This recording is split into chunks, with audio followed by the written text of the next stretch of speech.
Portions of the following program may have been pre-recorded. So, I don't know how to start this, I guess. Hey, I'm not Shane. I'm also not Shane. And this is off air. I'm in my my sakis and Leggies. my leggies. I said sakis because I'm not Shane. Oh, that's right. Yeah. And this is off air. We have Jake. Hello. And we have Style. Hey. And no Shaney today. Yeah, no host. I don't know why I made him Canadian. Is this the first time we've done an off air? Just the two of us? Yes. Is this the first time we've done anything just the two of us? That's actually recorded and done? I think so. I think it is. Yeah, it's funny because we hang out all the time. Right. And play 2K and all that kind of shit. Yeah. Go places. And Go places. do things. Yeah. Meet some people. I know. But we met through media. Yeah. And then we did the interview. That was the only other thing we'd ever done one-on-one. But that was more of a scripted format. Well, no, did I interview you? You interviewed me. No. Yeah, you interviewed me and you interviewed Jules, right? Oh, did I interview both of you? Yeah, you did 2 interviews. Wow, dude, I only remember interviewing her.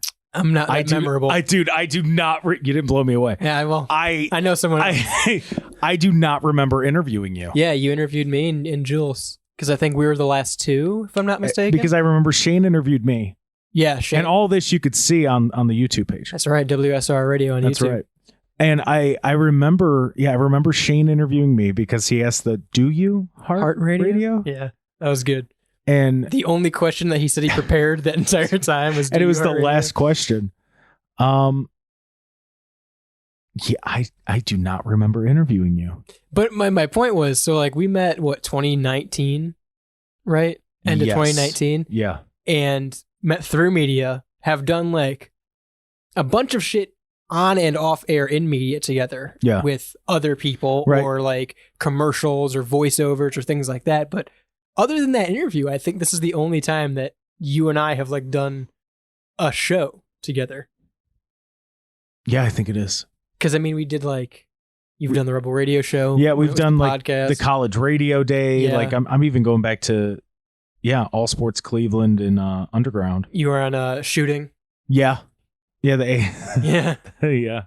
The smart ass bit. Yeah. Yeah, I don't think. I mean, we did like a video game stream, but that was very just like spur of the moment. For an hour, we played. Wow, the dude, wrestling game. I don't remember any of this. But yeah, so that's when we did the death. When that we did never got released. No. Yeah, seriously, thank God. That didn't come out because it went completely rogue in the first 5 minutes. Yeah, we were like, this is terrible. So I just thought it told like this. I'm like, oh, look at him taking him in the corner. There were some other voices that weren't very PC. Well, given my career, I thank you for not releasing that. That's a good thing. But so we've done off air with me and Shane and Evan. Yeah. We've had Eric on off air. Yep. I feel like we've done we had Celine, Evan's fiance, on off air. Yep. Jules was on one. Was she? I think one. Like one of the group ones we did. I was listening to the mental health one on the way in. You know what's funny? I was actually going to listen to that last night. So because I was at a completely different place in my life then. Yeah. I wanted to see if I still approach things the same way. And I'm listening to it, and it's funny. I don't even remember how it got started, but the fact that I say the Serenity Prayer as much as I do, I still say it constantly. But now it's just an ongoing prayer now, where I think I pray majority of the day. Oh yeah, just because when stuff's going on, I just start talking. Well, it's funny. So I actually saw. I think it's that episode. Yeah, I didn't listen to it the other. I think in general... It's episode 12, is it 12? If you want to go back. I was going to say it's an early one. Yeah. It's like an hour and 20 minutes or something. 2 hours. 2 hours, 20 minutes. That's right. We split it up, right? Yep. It's part 1 and 2. Yep. And then we have the long form on YouTube. Mm-hmm. Before we were doing radio, obviously, so we did an hour-long show. You can watch it on the Roku TV channel eventually. Yeah, that's right. That's right. We talked about buying the Roku channel during that. Evan was on that too, right? Yes. Okay. Yep. That was our first big group recording. Because it started with talk about sleep paralysis. Yes. And exploding head syndrome. Yep. And then it just we just started talking about how like we just had an 2-hour-long venting yeah, session. literally like how we handle things, you know, when we're in a downswing, how do we handle it? What do we do? And I don't know why it popped in my head today, but I'm like, I wonder if I still handle things the same way I did then. For the most part, I do. I think I'm better at communicating now because I have to be. Right. But yeah, it was interesting because I don't remember doing the serenity prayer as much as I did. Yeah. And I even said, I'm like 50 times a day, whenever something, you know, it starts to get heavy and I just feel everything coming down, I got to remind myself to accept the things I cannot change. And I'm like, dude, that's what, like, to the point, it's a bit on the road. Oh yeah. That when things are going to hell, you'll hear somebody go, God, grant me the serenity. I'm like, you know, it's already going on in here. You already know what's going on in here. And they just know. And it's really funny. And I guess that's a good thing that, you know, it's spreading the way that it is, at least with that little group right at work. But no, I legit last night thought about that episode. And I think generally speaking, not even just me or you or Shane, I think that's probably the most re-listened to episode. Yeah. Or easiest to go back. And we had a lot of people reach out about it, didn't we? Yeah, we did.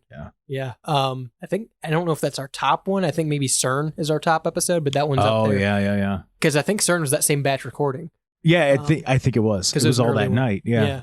But no, that's one that I go back to more than any other show that we've done.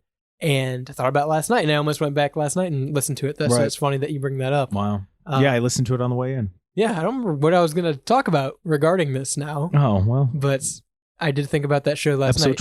Episode 12. Off air. You will not hear it on the radio because it would have been like 9 parts. Yeah. It's the exclusive. Speaking of which, I didn't look at the time because I'm not. Shane usually hosts the show, so I All right, don't know how long we're going. We'll know. This will be chopped up. Yeah, we'll know. That's how off air works, right?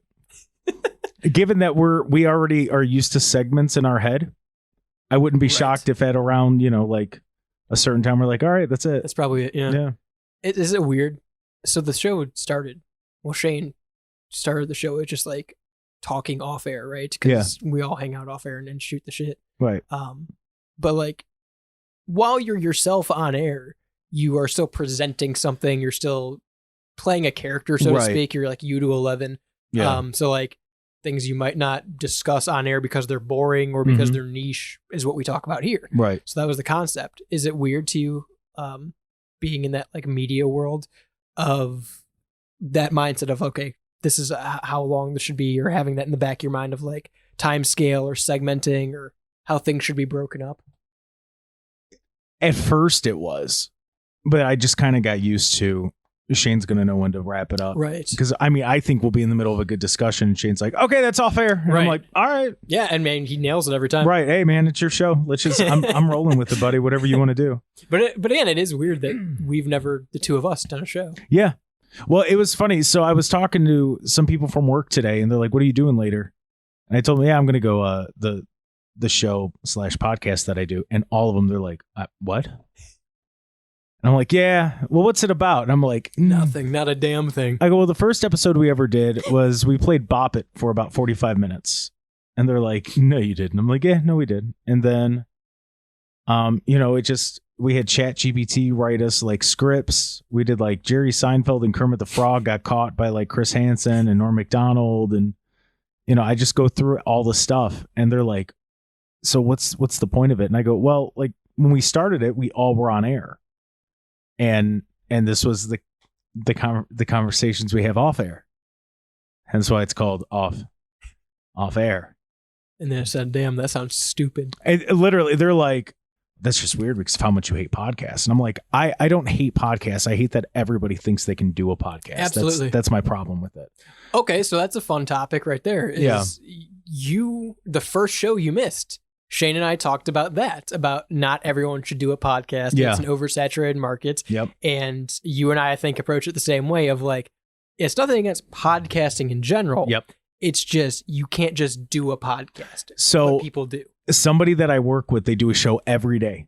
Yeah. Every day on X. And they have good numbers and everything. And when I first was talking to her, I go, well, you know, I'm not going to sit here and endorse a shitty little podcast. And she goes, well, I'm probably one of those people that have a shitty little podcast. I'm like, do you use a Yeti mic and a shitty camera? Right. And she's like, no. I go, then you're not the person I'm talking about. Right.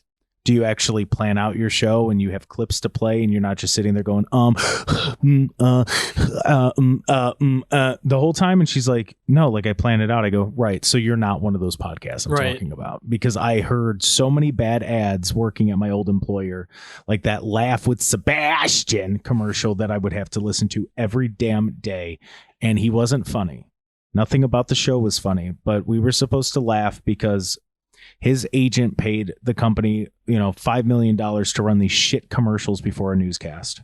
And that's the thing. And I mean, you and I can both attest to this, right? Especially in corporate radio, it's not about how good the product is. You can have a shitty little podcast that's two dudes and a Yeti mic in their living room thinking, oh, this would be a great podcast. I bet everyone will agree with this.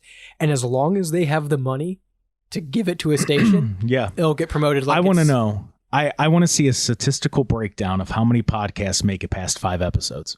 There was, someone, oh fuck, I wish I could remember. Because I bet it's not over 70%. No, it's ridiculous. It's under 100, I think, was like the number I have. It's either 80 or 100 that people who make it to 100 or don't make it to 100 before they quit, don't make it to 80 before they quit, is like less than 20% or something like that.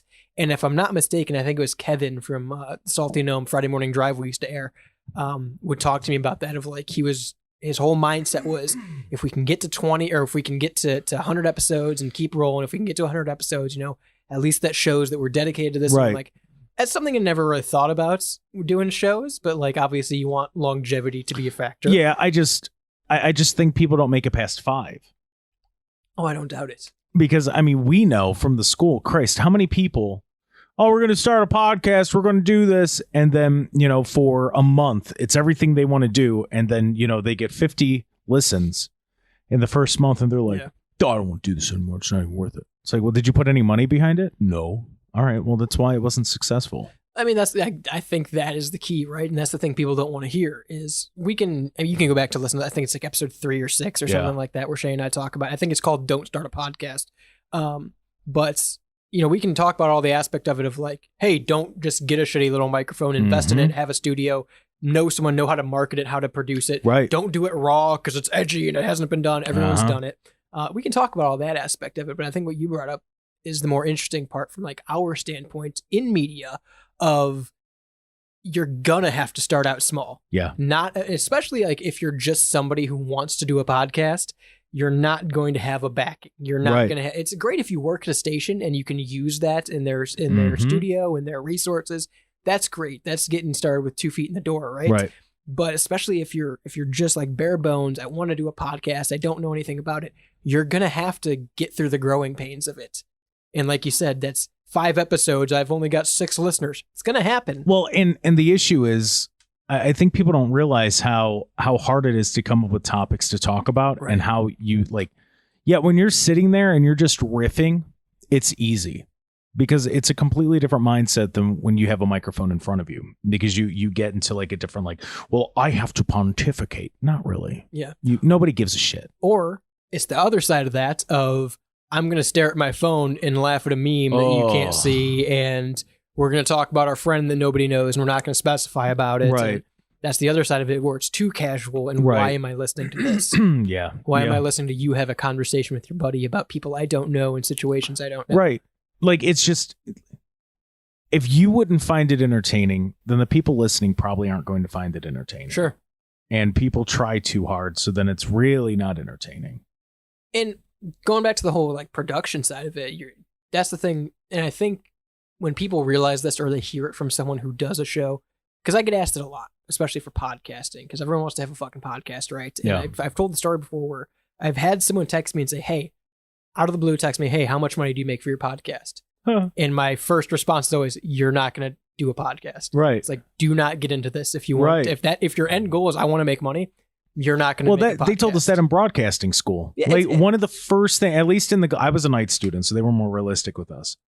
But they straight up tell you, like, if you're going to get into this to try to make money, you're not going to succeed. Right. You're not going to be Howard Stern. Sorry. Yeah. You can think you will be, but you're not going to be, because it's not possible anymore. I almost brought this story into there for the real radio show, but I didn't, because it was a more serious topic when the rest were poop stories. Yeah. But there is a article that I read about how Gen Z is defeated because they all thought they were going to be influencers or be somebody and be these icons. Because we did very much grow up in a culture, and I think a lot of it has to do with growing with the internet, of anyone could have that chance to be famous. Well, and that doesn't mean everyone's entitled to being famous. And 10 years ago, I think everybody did have that chance. Sure. Because you had things like Vine. Like, I mean, look, Logan Paul, we love him for wrestling, but like, he got his start on Vine. Right. You had to be funny for 6 seconds. And it has to be the right mixture of things. Are you hitting what's cultural right now? Do you have that personality that people could laugh at? And are you funny? Because if you're not funny, people are going to find out really quick. And you're going to have one video with millions of views, and then you're going to have maybe 50,000 on the next one, which sounds really good. But when you compare it to what you had initially, it's not. Right. And I think now, and like, do you ever, when you were younger on YouTube, like my go-to was the trending page. Do they even have that now? I don't know. Because I go on and I see what's recommended for me and I go to subscriptions. Like I don't think they have a trending page anymore. It's not in the little menu on the side when I'm on it on my television. Well, shit, it's fine. I literally just sent this in the WSRR chat the other day of specifically for YouTube, because we just this past year have all the shows on YouTube now in podcast form because Google integrated. But just on YouTube, you can look at what people found your podcast from, like their search term that led to your podcast. And some of them were fucking like, so for off air, for instance, like CERN was a top one.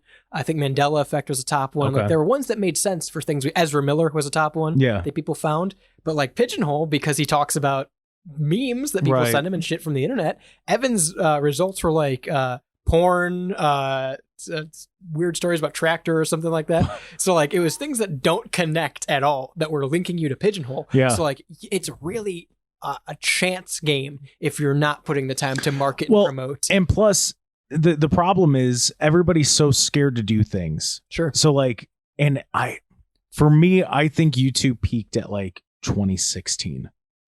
I'd even say like a little earlier, maybe 2013. And well, okay, maybe it was like a plateau, and then it really went downhill. Like the end of 2016. Yeah, because everybody had the, hey, what's up, everybody? How's it going? Oh my god, I'm so like, and they all did that like fake, goofy radio voice, and then everybody, whenever they do a YouTube apology, you could tell they sat there and like smacked themselves in the face a few times so they can look into the camera with big eyes and just talk about how sorry they are. Like it just, the cool thing about YouTube is that it was kind of genuine. Yeah. Like that's why everybody like David Dobrik, because while you could tell it was somewhat planned, it did come off as genuine. Like when they were messing with someone, they were genuinely messing with someone. Like when they would talk to someone, it seemed genuine. And then when it wasn't, everybody lost their minds. Well, and that's the fun thing too, is especially with YouTube. So like you talk about it peaking in like 2013, late 2013. But when you go back and think about like, oh man, classic YouTube, you don't think about 2013 YouTube. You think about like 2006, 2007. Yeah, early you think YouTube. of like Angry Video Game Nerd. Ray William Johnson with Equals 3, right? Right. So like even at the point where it was at its arguable peak in terms of popularity, it's still not what people remember when they think of YouTube. Yeah, because I'm trying to think like of that time, like Achievement Hunters. Yeah. So good. Rooster Teeth. Dude, Rooster Teeth, the podcast. The girl I dated at the time, we were such, and I wasn't even like a huge fan of podcasts then, but we made sure to listen to, what was it? It was Barbara, Bernie, Gus. Bernie, that's right. Yeah, Gus. They were all on that podcast. They would just sit there, and Gavin. Yes. Gavin would come in. Gavin was still there, yeah. And then like, you have that moment where like you realize Gavin from Rooster Teeth is the same Gavin from Slow Mo Guys, and you're like, how is he so fucking stupid? But like, you had that continuity. Right. And then I know the downfall. It just clicked. When like YouTube really got bad is when they started doing the rewinds.